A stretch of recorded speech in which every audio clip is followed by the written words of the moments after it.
팩급들이 좀 나온다. 자기가 재밌는 줄 아는 찐따 같은 느낌인 거지. 정상인이 단 한 명도 없다. 역겹고 레전드 팩급 중에 팩급이거든요. 여기는 오은영 박사님을 한번 만나야 돼. 말로 표현할 수 없는 쓰레기 중에 쓰레기구나. 한숨밖에 안 나와. 비혼 장면 드라마다. 정상적인 남자가 단 한 명도 안 나와. 이혼 숙녀 캠프에 한 번씩 가야 될 것 같아. 저는 유명한 미드 덕후인데요. 그 중에서도 요즘 정말 빠져있는 시트콤이라는 장르를 좀 추천드리고자 합니다. 우선 시트콤은 시츄에이션 코미디라는 뜻인데요. 그래서 시트콤 하면 코미디 장르일 거다라고 많이 생각을 하잖아요. 하지만 이 시트콤이란 웃음, 분노, 눈물, 공포, 사랑, 감동 이 모든 장르를 아우르는 정말 깊이 있는 장르라고 생각을 하거든요. 그래서 오늘 한번 시트콤의 매력에 대해서 좀 설명을 해드릴게요. 오늘 총 가져온 작품은 5개고요.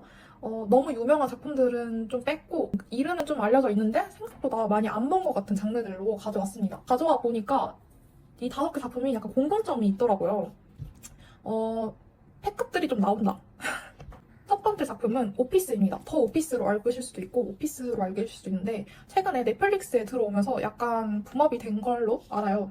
일단 오피스는 이 마이클 스콧이라는 던더 미플린 제재회사의 지점장입니다. 그러니까 보스죠, 한마디로 말하면. 그러니까 팩급 회사의 팩급 상사이다. 그러니까 자기가 재밌는 줄 아는 찐따 같은 느낌인 거지. 일단 이 회사에 좀 특징이 있어요. 이 회사는 정상인이 단 한 명도 없다.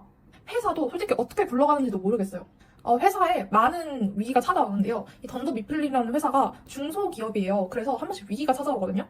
한 번씩 인력 조정이 있을 때도 있고 좀 지점이 폐쇄될 때도 있고 회사가 문을 닫을 위기까지 찾아와요. 근데 진짜 대박인 건 이래도 살아남는다고? 스크랜턴 지점인데 이 스크랜턴 지점이 이래도 이렇게 팩급으로 일을 하는데도 솔직히 팩급으로 일을 하는 것도 아니에요. 일을 안 해요. 아예 일을 안 하고 내가 봤을 땐 하루 종일 장난만 치고 하루 종일 파티만 열고 하루 종일 맨날 놀아. 근데 이래도 살아남는다고? 이래도 회사가 돌아간다고? 만약에 저한테 이 회사를 다니라고 하면은 솔직히 좀 다니기 힘들 것 같습니다. 일단 정말 재미는 있어 보여. 너무 회사가 재미는 있어 보이는데 일단 회사의 체계라는 것도 있는지 모르겠고 정말 다양한 재미있는 캐릭터들이 많이 나오는데요. 하나같이 다 개성이 너무 뚜렷하고 정말 재미있는 사람들인데 그 중에서도 조금 눈여겨보면 좋을 만한 주요 인물들을 소개를 해드릴게요. 짐과 팸 커플입니다. 짐 헬퍼트와 팸 비즐리라는 커플인데 여기는 이제 키워드로 설명을 드리자면 좀 짝사랑, 순애 근데 항상 엇갈리는 그런 커플이에요.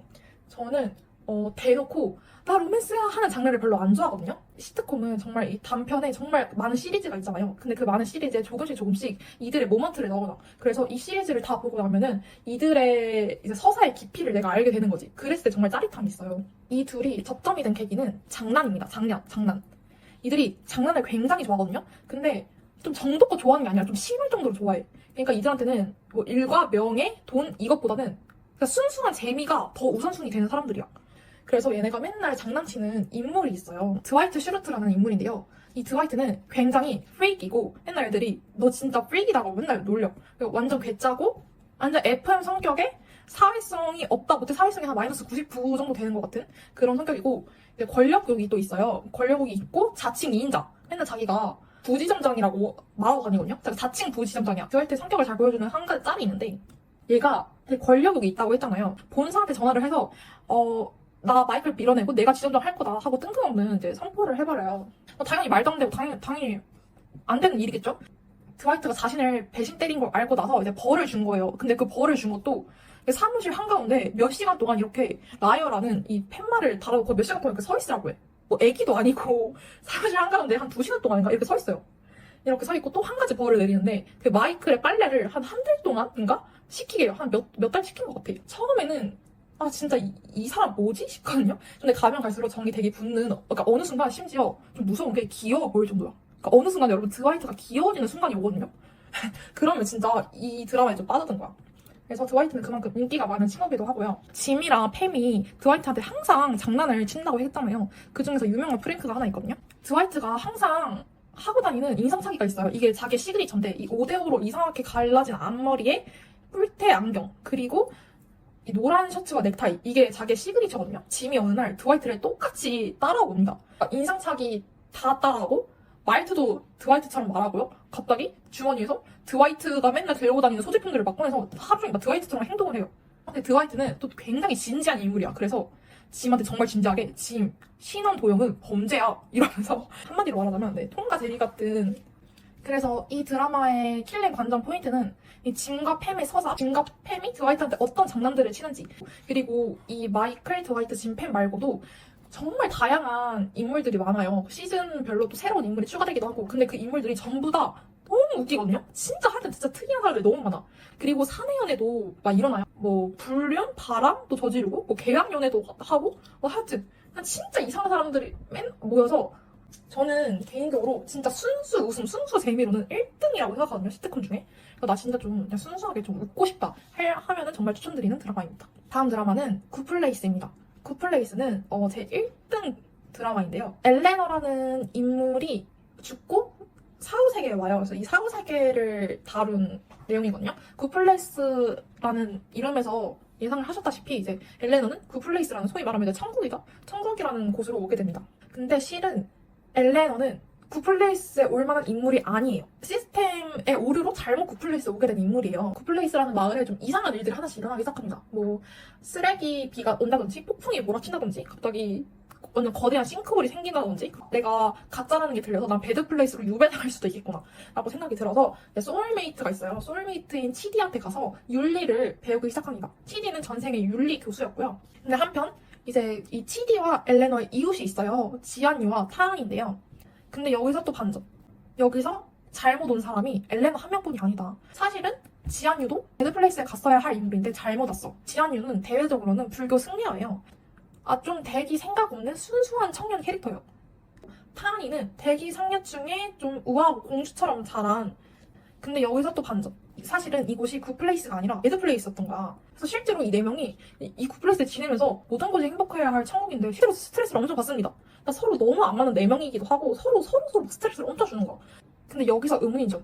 엘레너랑 제이슨은 원래부터 배드플레이스에 가야 할 인물이라고 했잖아요. 근데 치디랑 타은이는 아니란 말이야. 치디랑 타은이가 대외적으로 봤을 때 치디는 너무 올바른 윤리학 교수고 완전 도덕적이고 착한 사람이고 타한이는 완전 상류 쪽의 공주처럼 컸다 했잖아요. 그래서 애가 애초에 돈이 많아. 그래서 기부랑 기부 다 하고 봉사랑 봉사 다 하고 다녔어. 뭐 제다 설립도 하고. 그러니까 좋은 일은 사회에 다 하고 다녔던 거예요. 이런 치디랑 타한이는 왜 도대체 배드플레이스에 있어야 하냐? 이 굿플레이스의 좀 관전 포인트는 첫 번째, 이 치디와 타한이가 왜 배드플레이스에 있어야 하느냐? 그럼 굿플레이스와 배드플레이스의 생활을 보내는 기준이 뭐냐? 이걸 좀 지켜봐도 좋을 것 같고, 두 번째, 우정과 사랑에 관한 이야기도 좀 지켜보면 좋을 것 같아요. 사실 여기는 진짜 슬픈 장면이 하나도 없거든요? 딱 좀 재미있고 유쾌하게 풀어가는데 저는 이거를 보면서 좀 많이 울었던 것 같아요. 그러니까 이게 정말 좋은 드라마는 슬픈 장면이 하나도 없는데 날 울게 만들어 이 드라마가. 우정, 사랑, 진짜 진정한 행복 이런 좀 우리한테 교훈을 많이 줄 수 있는 드라마인 것 같아서 좀 마음이 많이 따뜻해지는 드라마거든요. 근데 그거를 전혀 지루하지 않고 정말 재미있고 신선하고 유쾌하게 풀어냈다. 세 번째는 빅토리아스입니다. 빅토리아스는 뮤지컬 시트콤이에요. 이 토리라는 친구가 언니 대신에 무대를 쓰게 돼요. 무대에서 뛰어난 재능을 보여서 할리우드 아트스쿨이라는 예고에 전학생으로 입학을 하게 되거든요. 그래서 이 토리가 다양한 친구들을 만나면서 벌어지게 되는 그런 내용이에요. 그 중에서도 인기 많은 두 캐릭터를 소개해드릴게요. 바로 제이드와 캣입니다. 캣은 아리아나 그란데가 연기해서 유명하기도 한데 빅토리아스를 안 들어본 사람은 있어도 빅토리아스에 관한 짤들을 본 사람들은 많을 것 같거든요. 유튜브에 실제로 슈트들로 많이 돌아다녀서. 그러니까 제이드와 캣을 한마디로 설명을 하자면 제이드는 정말 냉미녀, 완전 시크 도도, 차가운 여자고 그런데 속은 또 여리, 또 굉장히 매력 있는 친구예요. 굉장히 말을 직설적으로 하지만 또 한편으로는 엄청 따뜻한 친구고 캣은 정말 순수하고 귀엽습니다. 이 두 친구가 케미가 굉장히 좋아요. 그래서 얘네 둘은 약간 불안형의 안정형 이런 느낌이야. 빅토리아스의 관전 포인트는 아까 뮤지컬 시트콤이라 했잖아요. 얘네들이 가끔씩 무대를 보여줘요. 막 노래하고 춤추고 악기 다루고 근데 굉장히 잘하거든요. 그래서 노래도 굉장히 좋아요. 그래서 그런 무대들을 보는 것도 되게 재밌는 포인트가 될 수 있겠다. 네 번째 드라마는 쉐임리스입니다. 사실 얘는 추천을 할까 말까 굉장히 많은 고민을 했어요. 왜냐면 좀 역겹고 좀 못 보겠다 하는 장면들도 좀 나와요. 왜 그러냐면 얘가 블랙 코미디예요. 일단 이 드라마를 한마디로 표현을 하자면 갤러거 패밀리 정상 영업합니다. 이 갤러거 패밀리의 장녀 피오나 갤러거, 이 집안이 어떠냐면 일단 엄마는 어렸을 때 집 나갔고 아빠는 알코올 중독이야. 완전 하루 종일 맨날 술 처먹고 맨날 집 밖에 나가면 집에 잘 안 돌아와. 그래서 이 집의 가장은 피오나예요. 생계 때문에 고등학교 자퇴를 하고 대학 못 가고 열심히 일을 하면서 또 이 집안에 형제가 피오나 밑으로 5명이 있어요. 나는 이것도 이해가 안 가. 그러니까 책임을 안 질 건데, 그러니까 책임도 못 지면서 왜 6명이나 애들을 낳아가지고. 또 애들도 되게 어려요. 뭐 진짜 갓 태어난 애들부터 뭐 초등학교, 중학교, 뭐 고등학교 다이거든요. 그래서 이 애들을 먹여 살리기 위해서 피오나가 진짜 쇠가 빠지게 일을 합니다. 피오나가 안타깝기도 한데 이 쉐임리스라는 드라마가 좋은 게 굉장히 좀 짠하고 안타까울 수 있는 상황을 되게 유쾌하게 표현을 해요. 피오나도 정말 강한 여성이에요. 진짜 힘든 일들이 너무 많고 자기한테 짊어진 건 너무 많은데 진짜 항상 다 얼었으면 할 일을 하자 이런 여성이고 진짜 강하고 책임감도 있고 또 자기 동생들 너무 사랑하는 그런 멋있는 여성이거든요. 좀 특이한 애들이 많은데 근데 솔직히 이 피오나의 형제들은 진짜 패급의 패도 못 미칩니다. 아빠에 비해서. 아빠 프랭크 갤러거가 레전드 패급 중에 패급이거든요. 여기는 오은영 박사님을 한번 만나야 돼. 프랭크가 어떤 사람이냐면 세계제일 쓰레기 아빠 대회에서 1등 먹으면 1등 감사합니다. 근데 상금은 없어요? 8패급. 상금 없다고 하면 쓰레기 아빠 우승자의 사연 궁금하지 않으세요? 50불만 주면 인터뷰해드릴게요. 8패급. 그 50불 가지고 바에 가서 새벽 내내 맥주 쳐 마시다가 골목길 쓰레기통 옆에서 강아지 오줌 맞고 깨어날 패급. 그런 패급이에요. 얘가 진짜 좀 다양한 짓거리들을 많이 해요. 깜빵 가야 할 만한 짓들을 많이 하거든요. 근데 저는 그런 거 다 건너뛰고 좀 가장 충격받았던 장면이 피오나가 진짜 쇠가 빠지게 일을 해서 생활비로 쓰려고 주방에다가 조금씩 모은 돈을 숨겨놔요. 근데 어느 날 애들이 없는 틈을 타서 집에 들어와서 막 주방 다 뒤져서 주방 어지럽혀 놓은 다음에 그 돈을 찾아가지고 훔쳐서 달아난 거야. 피오나가 열심히 일하고 집에 돌아와서 어지러진 주방과 사라진 돈을 봐요. 그러고 나서 굉장히 좀 현타를 맞는 장면이 있거든요. 근데 나는 진짜 거기서 와 진짜 프랭크가 진짜 정말 말로 표현할 수 없는 쓰레기 중에 쓰레기구나 라고 생각이 들었어요. 근데 이게 또 안타까운 게 이 피오나 포함 이 형제들은 그래도 아빠니까 이 아빠를 버리지 못해. 아빠를 팽치지 못하는 거야. 이걸 보고 있으면 그냥 진짜 한숨밖에 안 나와. 마지막 드라마인데요. 위기의 주부들이라는 드라마입니다. 미스터리 드라마예요. 겉으로 보기에는 되게 평범한 사면초들이 사는 마을 같아요. 근데 실제로는 한 가정씩 들여다보면 다 저마다 각자의 비밀이 하나씩 있어.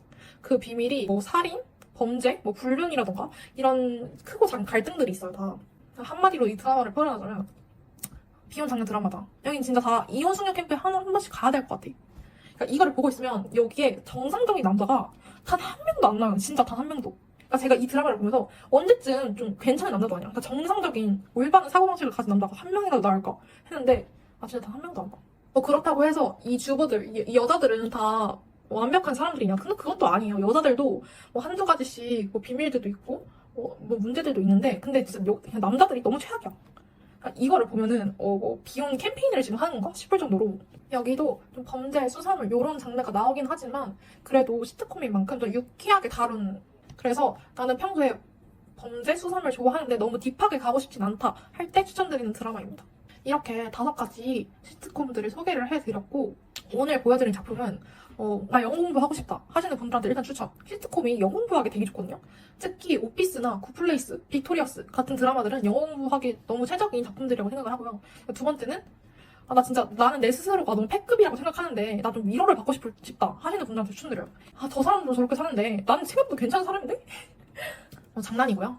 5개 모두 너무 훌륭한 작품들이고 밥 먹으면서 다 가볍게 보기도 좋고 킬링타임으로 보기도 좋은 드라마니까 부담 없이 미드 시작하고 싶다 하시는 분들한테 완전 강추드리는 드라마들이었습니다. 다음에는 다른 장르들도 더 많이 들고 올게요. 그럼 안녕!